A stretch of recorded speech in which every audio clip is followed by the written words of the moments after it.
નમસ્તે વિદ્યાર્થી મિત્રો.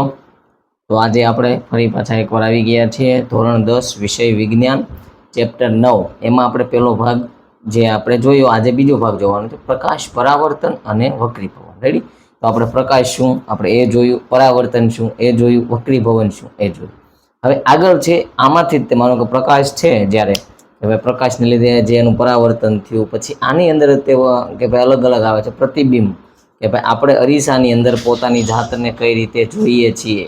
આપણો જે અહીંયા આપણને જે અરીસામાં આપણા જેવો તે માણસ દેખાય એને પ્રતિબિંબ, એટલે કે એ પ્રતિબિંબ એ બધું જોવાનું છે. તો અહીંયા છે વસ્તુનું પ્રતિબિંબ રચાયું છે તેમ ક્યારે કહેવાય, એટલે કે પ્રતિબિંબની વ્યાખ્યા સ્વરૂપે કે ભાઈ વસ્તુનું પ્રતિબિંબ રચાયું છે તેમ ક્યારે કહેવાય.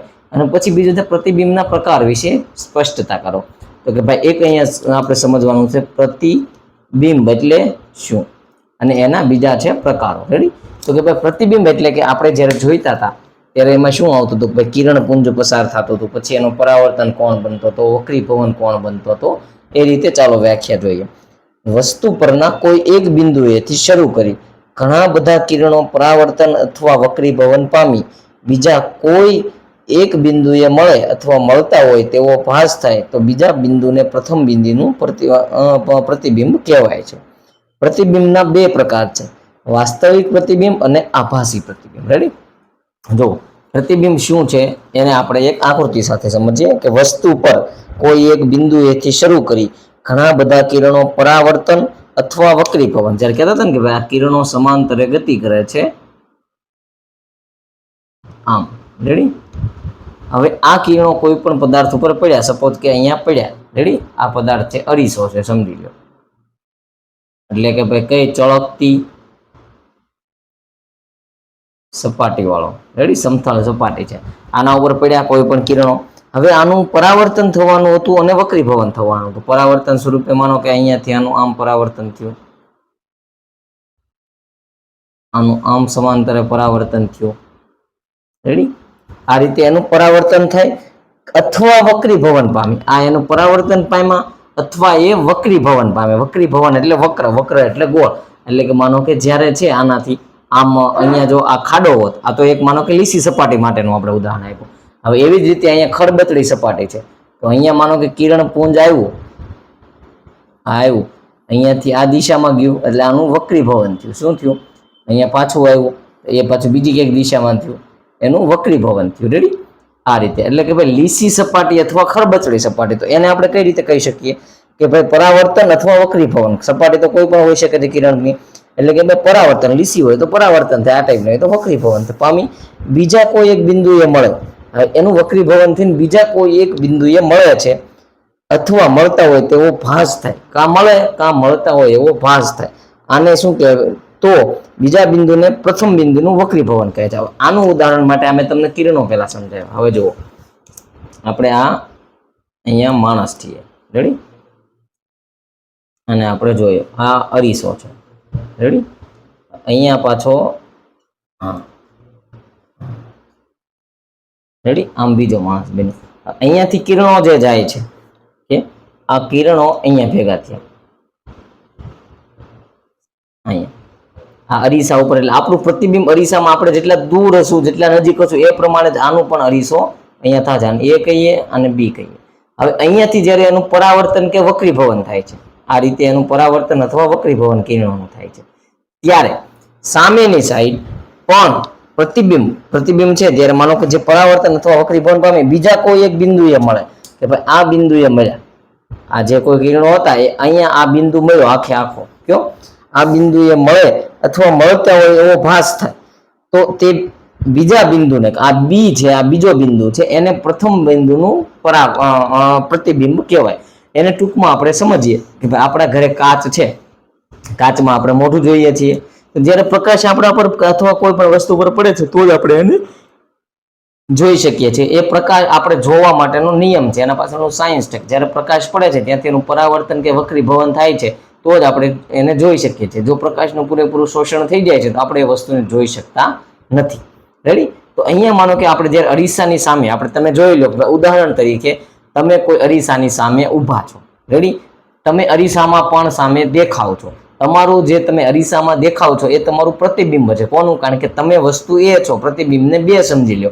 તો કે ભાઈ એનું પ્રતિબિંબ બી છે. બી એટલે કે અરીસામાં જે આપણે દેખાઈએ છીએ એ. તો એ ક્યારે દેખાઈએ છીએ? કે ભાઈ જે પ્રકાશના કિરણો છે એ જે ગતિમાં પસાર થાય છે એનું કાં તો પરાવર્તન થાય છે અથવા વક્રીભવન થાય છે, અને એ આપણો જે પ્રતિબિંબ બન્યો છે કે જે બીજો પોઈન્ટ છે ત્યાં એ મળે છે, એટલે આપણને દેખાય છે. તો કે ભાઈ પ્રતિબિંબ, જે પ્રતિબિંબ છે આપણે એને કેવું હોય તો કે ભાઈ એ બિંદુનું માંથી પસાર થતા કિરણો જે વક્રીભૂત થાય છે અથવા પરાવર્તન પામે છે, એ કિરણો જ્યારે સામેની સાઈડ મળતા હોય, એટલે કે ભાઈ બીજા બિંદુએ મળતા હોય એવું લાગે અથવા એવો ભાસ થાય તો એને પ્રતિબિંબ કહેવાય છે. હવે જો લાગે છે તો એ વાસ્તવિક પ્રતિબિંબ, કે ભાઈ ખરેખર છીએ વાસ્તવિક પ્રતિબિંબ, અને ભાસ થાય છે તો આભાસી પ્રતિબિંબ. વાસ્તવિક તો ભાઈ આપણે જ્યારે કાચની સામે ઊભા છીએ અને આપણને જે પ્રતિબિંબ દેખાય છે આપણે એવા જ છીએ, તો કે ભાઈ કાચની સામે આ કાચ છે એ વાસ્તવિક પ્રતિબિંબનું ઉદાહરણ, એટલે કે અરીસો. અરીસાની સામે. હવે જ્યારે આભાસી પ્રતિબિંબમાં આપણે ઘણી વખતે જોયું હોય કે બહુ જ્યારે ઉનાળાનો સમય હોય, ઉનાળાના સમયમાં આપણે દૂર દૂર સુધી જ્યારે નજર દઈએ ત્યારે આપણને દૂર પાણી હોય ને કે ભાઈ એવું આપણને લાગે. ખરેખર ત્યાં પાણી હોતું નથી, પણ આપણને પાણીનો આભાસ થાય. આપણે ત્યાં જઈએ નજીક તો એ જમીન જ હોય, સમજ્યા? રણ પ્રદેશમાં એમાં વધારે જોવું, અથવા ઘણી વખતે લાંબો રોડ હોય કે ભાઈ આજુબાજુમાં વૃક્ષો ના હોય, ખાલી રોડ હોય, એ રોડ ઉપર આપણે જોઈએ ને તો આગળ આપણને એવું લાગે કે ભાઈ ત્યાં પાણી છે, પણ પાસે જઈએ તો ખબર પડે પાણી છે જ નહીં, કંઈ છે જ નહીં. એટલે એ જે આભાસ થયો ને પ્રતિબિંબનો, એને આપણે કહેવાય આભાસી પ્રતિબિંબ. એના માટેનું ઉદાહરણ છે એવું આપણને લાગે ને એને કહેવાય મૃગજળ. મૃગજળની ક્રિયા કહેવાય એને, કે ભાઈ મૃગ, કે ભાઈ જ્યારે મૃગ એટલે કે જે આપણે હરણ કહીએ ને એ, અને જળ એટલે પાણી. આવા જ્યારે જંગલમાં અથવા કોઈ એવા પ્રદેશોમાં જે આ રીતે જોવા મળે ત્યારે હરણ હોય ને, હરણને એવું થાય કે ત્યાં પાણી છે, એ ત્યાં દોડીને જાય તરસ્યું હોય, પણ ત્યાં પાણી હોતું નથી, એટલે એને મૃગજળ અથવા મરીચિકા કહીએ. આ એના ઉદાહરણ છે. આગળ જોઈએ, જો કે પ્રતિબિંબ એટલે શું અને એના પ્રકાર. તો કે ભાઈ પ્રતિબિંબના બે પ્રકાર છે. વાસ્તવિક એટલે કે અરીસાની સામે આપણે ઊભા છીએ, અને આ મૃગજળ વાળી જે ક્રિયા થાય છે એને આભાસી પ્રતિબિંબ કહેવાય છે. હવે જોઈએ કે ભાઈ વાસ્તવિક પ્રતિબિંબ. વાસ્તવિક પ્રતિબિંબ રેડી કોને કહેવાય? વાસ્તવિકનું મેં તમને ટૂંકમાં સમજાવેલું છે, રિયલ છે. વાસ્તવિક એટલે સાચું છે. જે પ્રકાશના કિરણો પરાવર્તન કે વક્રીભવન પામી વાસ્તવમાં કોઈ એક બિંદુએ મળતા હોય તો તેમના વડે રચાતા પ્રતિબિંબને વાસ્તવિક પ્રતિબિંબ કહેવાય છે. જો આમાં જ્યારે પ્રતિબિંબ છે કે પરાવર્તન છે આવે ને ત્યારે આપણે પહેલા એક લેવાનું કિરણ. રેડી? હવે બહુવચનમાં એટલે કિરણો, પછી કોના? તો કે ભાઈ પ્રકાશના. વ્યાખ્યામાં યાદ રાખવાનું થાય, લખવાનું થાય ત્યારે આ કિરણને યાદ રાખવાની, પછી એનું બહુવચન કરવાનું કિરણો. અને છે કોના? તો કે ભાઈ પ્રકાશના. એટલે યાદ રાખવાનું કે પ્રકાશના કિરણો પરાવર્તન કે વક્રીભવન પામી જ્યારે કોઈ સપાટી સાથે અથડાય છે એટલે એનું પરાવર્તન થાય કે વક્રીભવન પામી કોઈ એક બિંદુએ મળતા હોય. પાછું પરાવર્તન કે વક્રીભવન, માનો કે આ એનું પરાવર્તન થયું આમ, તો આ પાછા અહીંયા એક બિંદુ એને તે ક્રોસ થતા હોય, તો આ બિંદુ છે અથવા વક્રીભવન થયું આમ થયું ક્યાંય પણ, એ પાછા એક બિંદુએ ભેગા થતા હોય. તો એ જે બિંદુએ ભેગા થાય છે હોય તેવા તેમના વડે રચાતા પ્રતિબિંબને વાસ્તવિક પ્રતિબિંબ કહેવાય છે. એટલે ભાઈ જ્યાં થાય છે બિંદુએ મળતા હોય એમના વડે રચાતા વાસ્તવમાં, ટૂંકમાં યાદ રાખવાનું કે વાસ્તવમાં, તો કે ભાઈ સાચી. રેડી? પરાવર્તન યાદ રાખવાનું, વક્રીભવન યાદ રાખવાનું, વાસ્તવમાં યાદ રાખવાનું, એટલે આખી વ્યાખ્યા બની જશે.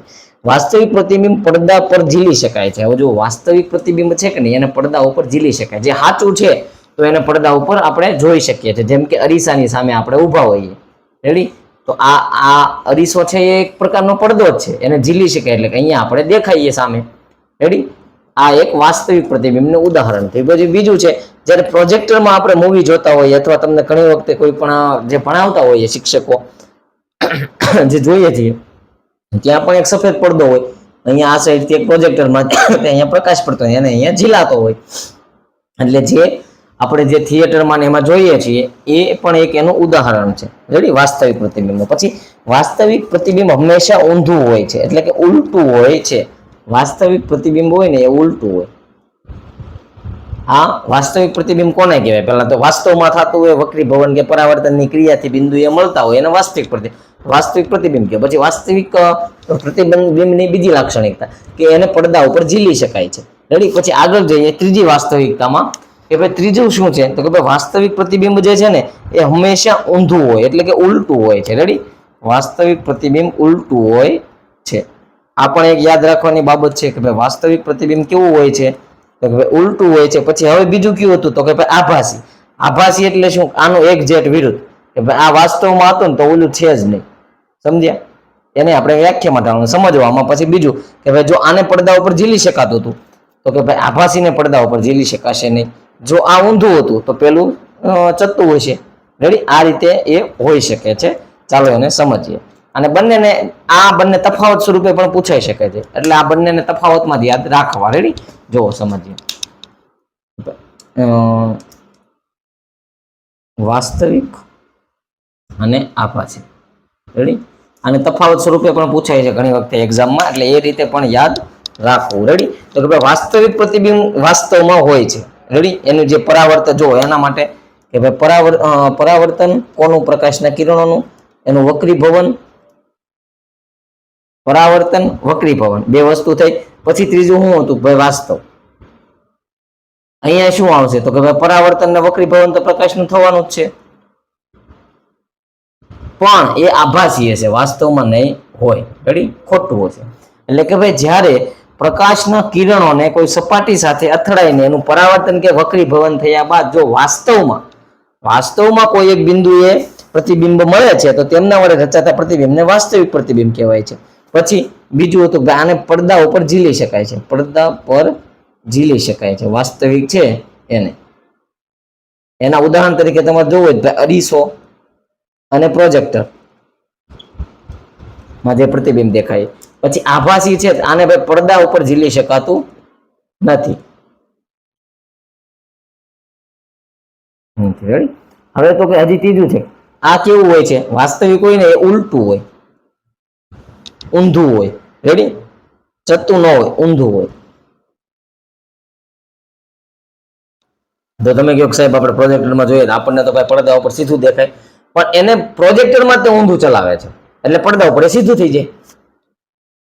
પછી આભાસી પ્રતિબિંબ, તો આભાસી પ્રતિબિંબમાં શું હોય? આભાસી પ્રતિબિંબ ચત્તું હોય, આભાસ થાય છે એ ચત્તું હોય છે. રેડી, તો આ રીતે છે વાસ્તવિક પરિવર્તનની વ્યાખ્યા. તો કે ભાઈ કિરણો છે પ્રકાશના, એને જ્યારે કિરણો છે એને શું કરવાના હોય? પ્રસાર કરવાના હોય. જો પ્રકાશના કિરણો પરાવર્તન કે વક્રીભવન પામે, એને ક્યાંય પણ પસાર કર્યા પછી પરાવર્તન કે વક્રીભવન પામી વાસ્તવમાં એટલે કે સાચા કોઈ એક બિંદુએ મળતા હોય તો તેમના વડે રચાતા પ્રતિબિંબને વાસ્તવિક કહેવાય. એવી જ રીતે પ્રકાશના કિરણો પરાવર્તન કે વક્રીભવન પામી કોઈ એક બિંદુએ મળતા હોય એવું મળતા ન હોય પરંતુ મળતા હોય તેવો આભાસ થતો હોય તો તેમના વડે રચાતા પ્રતિબિંબને આભાસી પ્રતિબિંબ કહેવાય. આભાસી પ્રતિબિંબ પડદા પર ઝીલી શકાતું નથી, જ્યારે વાસ્તવિક પ્રતિબિંબ પડદા પર ઝીલી શકાય છે. આભાસી પ્રતિબિંબ હંમેશા ચત્તું હોય છે અને વાસ્તવિક પ્રતિબિંબ હંમેશા ઉલટું હોય છે. રેડી, આમાં ક્યાંય ના સમજાય તો કોમેન્ટમાં જણાવજો. હવે આગળ છે, જો હવે આપણે હમણાં ક્યારનો અરીસો કરતા હતા તો આગળ આવ્યું અરીસો કોને કહેવાય. પહેલા તો અરીસો કોને કહેવાય કે આપણે કાચ એમાં હોય તો કાચ છે, પણ એને અરીસો કેમ કહીએ? કાચ અને અરીસોમાં ફેર શું? કાચ હોય ને, કાચ ઘણા પ્રકારના હોય છે. કહું તમને, જો કાચમાં અને અરીસામાં ફરક આવે. અરીસામાં આપણે સંપૂર્ણપણે આપણને સામે પોતાની જાતને અથવા કોઈ પણ વસ્તુ દેખાય, એ અરીસો. પછી જે કાચ છે ને તો કાચ ઘણા આવે, ટ્રાન્સપરન્ટ કાચ આવે કે ભાઈ એની બહારની સાઈડમાં દેખાય. ઘણા વન વિઝન કાચ આવે કે ભાઈ એમાં તમને એક સાઈડમાં તમે ઊભા હો ને જો અંધારા જેવો અથવા પ્રકાશ હોય તો દેખાય, બીજી સાઈડ ના દેખાય. એક સાઈડમાં તમને દેખાય કે ભાઈ તમે ત્યાં સામે ઊભા રહો દેખાય, અંદર વાળો તમને પૂરા જોઈ શકતો હોય. એવા આપણે મોસ્ટ ઓફ ઓફિસોના પાર્ટેશન હોય અથવા કોઈ પણ જે આપણા ફ્લેટ્સ હોય અથવા આપણા રહેઠાણની બારીઓ હોય એમાં દેખાતા હોય. પછી હજી એક કાચ આવે, ટફન કાચ આવે, કે કાચની ઉપર પણ એક એ પ્રકારની પ્રોસેસ કરેલી હોય કે એ તૂટે ને ત્યારે એના કટકા થાય. જે પેલા મોટા મોટા જે પેલા અણીદાર આવા બનતા હોય ને એવા ન બને, સીધા એ કટકાના શેપમાં જ તે તૂટે. મોસ્ટ ઓફ આપણા જે ઘરના કાચને જે ગાડીઓના કાચને બધા હોય છે ને એ આ ટાઈપના હોય છે. ચાલો, અરીસો કોને કહેવાય? તો કે ભાઈ લીસી અને ચળકતી સપાટી જે તેના પર પડતા લગભગ બધા પ્રકાશનું પુનરાવર્તન કરે તેને અરીસો કહેવાય. અરીસો એટલે શું? કે ભાઈ લીસી ચળકતી સપાટી કે લીસી અને ચળકતી સપાટી જે તેના પર પડતા પ્રકાશનું પડતા લગભગ બધા પ્રકાશનું પડતા લગભગ યાદ રાખજો બધા પ્રકાશનું પરાવર્તન કરે તેને અરીસો કહે છે. પરાવર્તન કરે તેને અરીસો કહે છે. એને અરીસો કહે છે. જો અહીંયા કે ભાઈ લીસી આપણા ઘરનો અરીસો જોઈ લો. આપણા ઘરમાં આપણે જ્યાં આપણું મોઢું જોઈએ છે એ અરીસો કેવો છે? તો કે ભાઈ લીસો છે. ઉપર હાથ ફેરવીએ, હા. ચમકે છે? તો કે હા. સપાટી, રેડી. હવે આમાં શું થાય? એના ઉપર જેટલો પણ પ્રકાશ પડે, રેડી, જેટલો એમાંથી મોસ્ટ ઓફ મેજોરિટી એની અંદર 100 પ્રકાશના કિરણ પુંજ જાય છે તો એ 99 નું પુનરાવર્તન કરે, પરાવર્તન કરે. રેડી, પરાવર્તન. કારણ કે એમાં વક્રીભવન આવશે નહીં. સપાટી લીસી છે એટલે. અરીસાની સપાટી જો હમણાં ખરબસડી આમ હોત તો એમાં વક્રીભવન આવત. આ લીસી છે તો ત્યાં શું આવે? પરાવર્તન. લગભગ બધા જ કિરણોનું બધા જ પ્રકાશના કિરણોનું પરાવર્તન કરે એને અરીસો કહેવાય ટૂંકમાં. રેડી, અરીસાની વ્યાખ્યા આવડી ગઈ. પહેલા એની સપાટી જોઈ લેવાની. આપણા ઘરે છે, હા, લીસી છે અને ચળકતી છે. હવે એના ઉપર પ્રકાશ પડે તેના લગભગ બધા એનું પરાવર્તન કરે એને અરીસો કહેવાય. અરીસાના બે પ્રકાર છે, સમતલ અરીસો અને ગોલીય અરીસો. રેડી, એમાં પાછા જો એક આપણે તમે જોયા હોય આપણા ઘરે સમતલ અરીસો છે, પછી બીજો એમાં છે ગોલીય અરીસો આવે કે જે ગોળાકાર હોય, ગોલીય અરીસો. રેડી, આ રીતે પણ એમાં આવે છે ગોલીય અરીસો. એના બે પ્રકાર છે. હવે આગળ જોઈએ સમતલ અરીસો જે છે જેમાં આપણે આપણું ફેસ જોઈએ છે. હવે જે ગોલીય અરીસો છે ને એ આપણે માનો કે આપણી 4 વ્હીલર હોય તો 4 વ્હીલરના જે સાઈડના ગ્લાસ હોય ને એ પણ ગોલીય અરીસાનું ઉદાહરણ છે. એ ગોળ હોય. આપણી 2 વ્હીલરના જે હોય ને અરીસા એ પણ ગોળ હોય. પછી આપણે આંખમાં જે ચશ્મા પહેરીએ છીએ ને તો એ ચશ્માના કાચ પણ અંતર્ગોળ ને બહિર્ગોળ હોય છે. રેડી, એ રીતે એ ગોલીય અરીસાના ઉદાહરણો છે. આગળનું હવે આપણે જોઈએ જે કે ભાઈ સમતલ અરીસો એટલે શું? સમતલ અરીસા વડે રચાતા પ્રતિબિંબની ખાસિયત જણાવો. આપણે બે પહેલા ભાગ જોયા કે ભાઈ અરીસો છે તો કે ભાઈ સમતલ ને ગોલી. તો હવે એમાંથી સમતલ અરીસો કોને કહેવાય? સમતલ અરીસો. રેડી, સમતલ અરીસો. પહેલા તો આપણે અરીસો શું કહેવાય સમજ્યા. હવે સમતલ, જો અરીસાની પરાવર્તક સપાટી સમતલ સપાટ હોય તો તે અરીસાને સમતુલ અરીસો કહેવાય છે. અરીસો છે, આ અરીસો છે એની પરાવર્તક સપાટી જ્યાં આપણે આપણું મોઢું જોઈએ છીએ આપણા ઘરના અરીસામાં, જે આપણા અગ્રભાગ છે આપણા અરીસાનો, એટલે એની સપાટી એ જે સપાટી છે એ સમતલ પરાવર્તક હોય, સીધી હોય, પરાવર્તક હોય તો એને સમતલ અરીસો કહેવાય છે. ટૂંકમાં કે ભાઈ અરીસાની સપાટી ઉપરથી એના ભાગ પડેલા છે. આપણા ઘરમાં જે કોઈ પણ અરીસો છે એની સપાટી સમતલ છે. રેડી, સમતલ છે એટલે આપણે એને સમતલ અરીસાનું ઉદાહરણ છે. એ બહુ સારી રીતે આપણે એને એમાં સમજીએ છીએ. પછી કે ભાઈ એને સમતલ અરીસો કહેવાય. સમતલ અરીસાનો નિયમ છે કે ભાઈ જેટલો પ્રકાશ થાય એનું પરાવર્તન કરે. હવે પરાવર્તક સપાટી એટલે જે સપાટીએથી પરાવર્તનની ઘટના થાય છે તે સપાટીને પરાવર્તક સપાટી કહેવાય છે. આ અહીંયા પરાવર્તક સપાટી કહેવાય. પરાવર્તક સપાટી આપણા ઘરની અંદર જે અરીસો છે એમાં જ્યાં આપણું મોઢું દેખાય છે ને એ સાઈડનો ભાગ એનો પરાવર્તક સપાટી કહેવાય. કારણ કે ત્યાંથી પરાવર્તન થાય. એનો જે પાછળનો દિવાલમાં ચિપકાવેલો ભાગ છે કે નહીં ત્યાંથી કઈ નથી થતું, એટલે એ એની બીજી સપાટી છે. પરાવર્તક સપાટી જ્યાંથી પ્રકાશનું પરાવર્તન થાય છે એને કહેવાય. રેડી, સમતલ અરીસામાં આપણે એની વ્યાખ્યા જોઈ. આગળ સમતલ અરીસા વડે રચાતા પ્રતિબિંબની ખાસિયતો હવે આપણે જોવાની છે. તો એની ખાસિયત કેવી હોય છે? સમતલ અરીસા વડે રચાતું પ્રતિબિંબ હંમેશા આભાસી અને ચત્તું હોય છે. કેવું હોય છે? સમતલ વડે રચાતું આભાસી અને ચત્તું. કે ભાઈ આ કઈ રીતે ચત્તું થયું? કારણ કે આભાસી છે એટલે આ ચત્તું થયું. નહીં તો શું થાય કે ભાઈ સમતલ ની અંદર ઊંધું આવવું જોઈએ. રેડી, જે પર આપણે આગળ જોયા હતા કે ભાઈ કેવું આવે આભાસી અને વાસ્તવિક. તો છે વાસ્તવિક તો કેવું આવવું જોઈએ? ઊંધું. પણ આ છે આભાસી એટલે ચત્તું. કારણ કે આપણે અરીસાની સામે આપણે જોઈએ તો આપણે અંદર થોડા હોઈએ છીએ, આપણે અંદર હોતા નથી.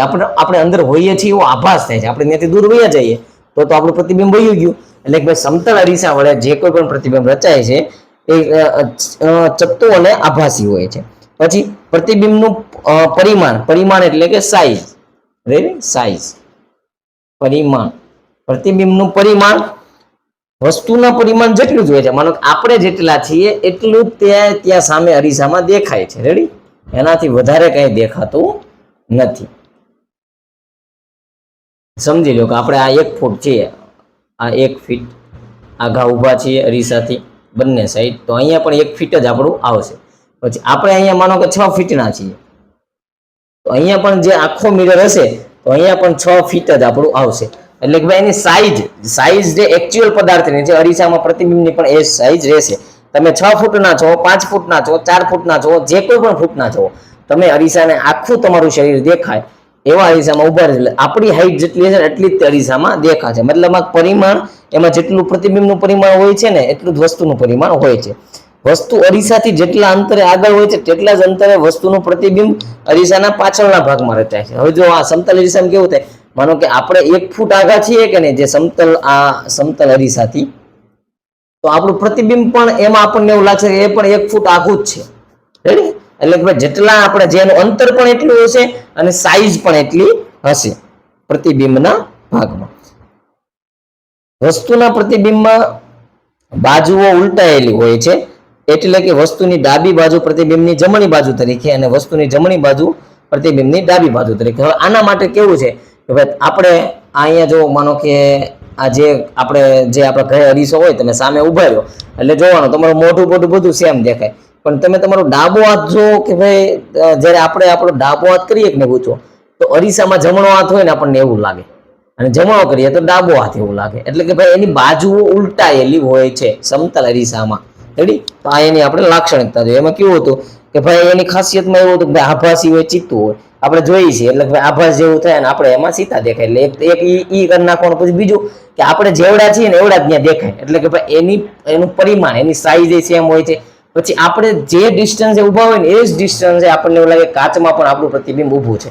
પછી એમાં ત્રીજું ભાઈ એના જે ડાબી હોય ઊંધી હોય, મતલબ આને બાજુઓ ઉલટાયેલી હોય છે. રેડી? તો આ રીતે પછી હવે આગળ છે કે ભાઈ સમતલ અરીસો જોયો, એના જે કાંઈ પણ એનો જેમાં પ્રતિબિંબ બને છે એ જોયું. હવે છે કે ભાઈ સમતલ અરીસાના ઉપયોગ. સમતલ અરીસો છે તો આનો ઉપયોગ શું છે? એક તો અરીસો એટલે આપણે એકાબીજાના મોઢા જોઈ શકીએ. પછી સમતલ અરીસો દર્પણ તરીકે, એને દર્પણ કહીએ, દર્પણ તરીકે વપરાય છે. પછી બીજું સમતલ અરીસા પેરિસ્કોપ અને કેલિડોસ્કોપમાં વપરાય. જો આ બે નામ યાદ રાખજો, પેરિસ્કોપ અને કેલિડોસ્કોપ. રેડી? હવે આ પેરિસ્કોપ અને કેલિડોસ્કોપ તમે આ વિડીયો જોશો યુટ્યુબમાં. રેડી? તો પેરિસ્કોપ એટલે શું અને કેલિડોસ્કોપ એટલે શું આ તમારે કોમેન્ટમાં જણાવવાનું છે. એ તમારે તમારી રીતે જોવાનું છે. રેડી? એટલી મહેનત તમારે કરવાની છે. એટલે આ તમે પેરિસ્કોપનું શું કામ છે અને કેલિડોસ્કોપનું શું કામ છે એ તમને આઈડિયા આવી જશે. હજી હું તમને એક હિન્ટ આપી દઉં, આમાંથી બેમાંથી કોઈ પણ એક સબમરીનમાં વપરાય છે. રેડી? આ મેં તમને હિન્ટ આપી. હવે તમારે આ પેરિસ્કોપ અને કેલિડોસ્કોપ યુટ્યુબમાં સર્ચ કરજો અથવા ગૂગલમાં સર્ચ કરજો, ક્યાં આનો યુઝ થાય એ તમારે કોમેન્ટમાં જણાવવાનું છે. એ તમારું હોમવર્ક. રેડી? આપણે આપતા નથી કોઈ દી, પણ આ દેવાનું છે, કારણ કે આ તમને યાદ રખાવાનું છે, MCQમાં આવી શકે છે. હવે આપણે સમતલ અરીસો જોયો, તો બીજો જે એનો ભાગ હતો ગોલીય અરીસો, એને જોવો પડશે. ગોલીય અરીસો જો એના નામ ઉપરથી ગોળ એટલે આ ગોળ, તો મતલબમાં આ ટાઈપનો કંઈક અરીસો હશે. પણ અહીંયા કેવું થાય છે, આ ગોળને આમ ભાંગી તોડી નાખ્યો. રેડી? એટલે આ એક ભાગ બન્યો, એક આ એક ભાગ બન્યો. રેડી? હવે આ અંદરની સપાટી થઈ, આ બહારની સપાટી થઈ. આ કારણ કે બહારની સપાટી બની આ બે અંદરની સપાટીઓ બની આ રીતે. એટલે એ ટાઈપનું કંઈક હશે. ચાલો આગળ જોઈએ. જો ગોલી અરીસો કોને કહેવાય? ગોળ અરીસાના પ્રકાર પાસે આવશે. સમતલ અરીસો હતો, પછી હવે ગોળ અરીસો આવ્યો. તો કે જે અરીસાની પરાવર્તક સપાટી પોલા ગોળાના પૃષ્ઠનો એક ભાગ હોય તેને ગોલી અરીસો કહેવાય છે. જો કે ભાઈ જે અરીસાની પરાવર્તક સપાટી કોને હતી કે જ્યાંથી આપણે જે આપણે કાચમાં જોયું તો અરીસામાં જે સાઈડ આપણને દેખાય છે એની પરાવર્તક સપાટી હતી. તો કે ભાઈ આ જે છે અરીસો એની જે પરાવર્તક સપાટી છે, અહીંયા પર પડ્યો છે, અહીંયા પ્રકાશ પડે છે, અહીંયાથી પરાવર્તન થાય છે, અહીંયાથી થાય છે, શું થાય? એટલે કે ભાઈ પરાવર્તક સપાટી, જે અરીસાની પરાવર્તક સપાટી પોલા ગોળાના પૃષ્ઠનો એક ભાગ હોય. આ પોલો ગોળો છે, રાઉન્ડ એટલે ગોળો, એના પૃષ્ઠ એટલે કે એની સપાટીનો ભાગ હોય, એક ભાગ, એના બાહ્ય ભાગનો એક ભાગ હોય તેને ગોલી અરીસો કહેવાય છે. એટલે કે ભાઈ જે અરીસાની પરાવર્તક સપાટી એટલે કે જે અરીસાની જ્યાંથી પ્રકાશનું પરાવર્તન થાય છે, વક્રીભવન એટલે એની પરાવર્તક સપાટી ગોળાના પૃષ્ઠનો એક ભાગ હોય તેને ગોળી અરીસો કહે છે. અરીસાની એક બાજુ સંપૂર્ણ પોલિશ કરેલી અને પરાવર્તક હોય છે, જ્યારે બીજી બાજુ અપારદર્શક હોય છે. ગોળી અરીસાની પરાવર્તક સપાટી અંદરની તરફ કે બહારની તરફ વક્રાકાર હોય છે. જો હવે આ એક ગોળો છે, આપણે એને એમ વિચારીએ કે આને આ ચારેય બાજુથી આ શાઇનિંગ મારે છે, જેમ આપણો અરીસો એમ. તો આ ક્યારે શાઇનિંગ મારશે? આ અહીંયા શાઇનિંગ મારે તો અહીંયા અંદરની ભાગમાં ડલ હશે. તમે જોજો આપણા ઘરે જે અરીસો છે ને એના પાછળના ભાગમાં કલર અથવા એવું કેમિકલ મારેલું હશે, એટલે જ આપણો ચહેરો દેખાય. જો ત્યાં ન માર્યું હોય ને તો આરપાર થઈ જાય. એટલે એની એક સાઈડ છે એ ચળકતી હશે, પણ એક સાઈડ છે એ અપારદર્શક હશે, ત્યારે તે આપણને દેખાશે. રેડી? આ રીતે આ પેલા એક સમજો. પછી બીજું છે કે આ ગોળાનો કોઈ પણ ભાગ જ આપણે કહેવાનો હતો. આમાંય કહી શકીએ, આમાંય કહી શકીએ. બે વક્રાકાર ગોળી સપાટી બની. જો આનો પણ અહીંયા ગોળ બન્યો છે, આનો પણ અહીંયા ગોળ બન્યો છે. રેડી? હવે એક બાજુ સંપૂર્ણ પોલિશ કરેલી અને પરાવર્તક હોય. માનો કે અહીંયા જોવો તો આની આ બાજુ છે ને પરાવર્તક સપાટી બની અને પોલિશ કરેલી છે, જ્યારે અહીંયા એની એક બાજુ છે ને આ છે આ અપારદર્શક છે. હવે આને અહીંયા લઈએ, આને આપણે પરાવર્તક સપાટી બનાવીએ અને આને બનાવીએ અપારદર્શક. રેડી? અંદરની તરફ કે બહારની તરફ? જો આ પરાવર્તક સપાટી બહારની બાજુ છે, આ પરાવર્તક સપાટી અંદરની બાજુ છે, એમ આપણે સમજ્યા. હવે ગોળી અરીસાના બે પ્રકાર છે, અંતર્ગોળ અરીસો અને બહિર્ગોળ અરીસો. રેડી? તો કે અંતર્ગોળ અરીસો અને બહિર્ગોળ અરીસો. અંતર્ગોળ એટલે અંતર પ્લસ ગોળ, અંતઃ પ્લસ ગોળ એટલે અંતર્ગોળ, અને બહિર્ગોળ એટલે બાહ્ય પ્લસ ગોળ એટલે બહિર્ગોળ અરીસો. હવે આમાં અંદર કઈ બાજુનો ગોળ છે? તો કે ભાઈ આ જે સાઈડ છે એમાં અંદરની બાજુ આ ગોળ પડે છે. રેડી? એટલે આ થયો અંતર્ગોળ. અને બહિર્ગોળ એટલે કે ભાઈ જે એની સપાટીની બહારની બાજુની છે એટલે એ થયો બહિર્ગોળ. બહારની તરફ ઉપસેલી સપાટી હોય એને કહેવાય બહિર્ગોળ. આ છે બહિર્ગોળ. મતલબમાં અહીંયા જ્યારે સમજવાનું છે ત્યારે જે બહારની બાજુમાં જેની પરાવર્તક સપાટી છે તો એ અંતર્ગોળ છે, કારણ કે એની અંદરની બાજુની જે છે ત્યાંથી ગોળાઈ પડી છે. જેની બહારની બાજુની સપાટી છે એ અપારદર્શક છે, પરાવર્તક નથી, તો એ બહિર્ગોળ બનશે. રેડી? ત્યાં તમારે સમજવા, આ થોડુંક તમારે યાદ રાખવું પડશે એટલે સમજાઈ જશે. હવે એના બે પ્રકાર છે, અંતર્ગોળ અરીસો. તો કે અંતર્ગોળ અરીસો કોને કહેવાય? રેડી? ચાલો સમજીએ. તો કે અંતર્ગોળ અરીસો કે જેની અંદરની બાજુ ગોળાઈ પડે છે. જે ગોળીય અરીસાની પરાવર્તક સપાટી અંદરની તરફ વક્રાકાર હોય તેને અંતર્ગોળ અરીસો કહે છે. વક્ર એટલે કે ગોળ આકાર, અંદરની તરફ હોય ને એની સપાટી, એટલે આને કહેવાય અંતર્ગોળ. પરાવર્તક સપાટી જો આ છે, રેડી? એની પરાવર્તક સપાટી આ છે. હા, એની પરાવર્તક સપાટી છે. અંદરની તરફ ગોળ હોય એને અંતર્ગોળ કહેવાય. રેડી? મુખ્ય અક્ષને સમાંતર કિરણપુંજ અરીસા વડે પરાવર્તન પામી એક બિંદુએ કેન્દ્રિત થાય છે, તેથી તેને અભિસારી અરીસો કહેવાય છે. હવે જો આમાં આવશે અંતર્ગોળનો અને અભિસારીનો પણ એટલે અંતર્ગોળને અભિસારી પણ કહેવાય, પણ એનું કારણ છે. અભિસારી શું કામ કહેવાય?